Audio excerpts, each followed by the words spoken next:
They basically work super hard for 2 weeks. The results of the work that they put in 2 weeks ago makes them money. Then they slack off because they get comfortable. Then they're continuing to slack off and continuing to make money based off of this work that they put in for 2 weeks. And then they make no money and then they go back to work again. So and this is the biggest kind of mental change that has taken my business. Like, I'm making more money than I ever have in my entire life right now, but I don't need to sit here and show you guys, like, here's my apartment view, here's the sick cars, here's the insane life that I live, here's my watch that's sitting on the desk over here. I don't need to show you guys all that because I'm providing value, but at the end of the day, I'm basically setting up, and this mental change has made me so much money, I'm setting up my next 2 weeks or my next month, okay?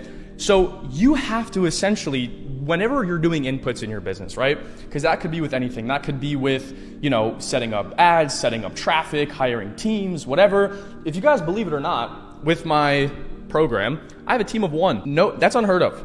Nobody has that. I got one dude that's helping me out. So pretty lean. But you need to view business like a 2 weeks at a time scenario, if that makes sense. So I've said this before and people resonate with it a lot. So business is kind of like driving a car at night. You're not going to be able to see, so you can only see so far ahead of you, right? You can only see, let's say, 20 feet? You can only see 20 feet in front of you, but most of you guys are focused on what's going on 2 miles ahead.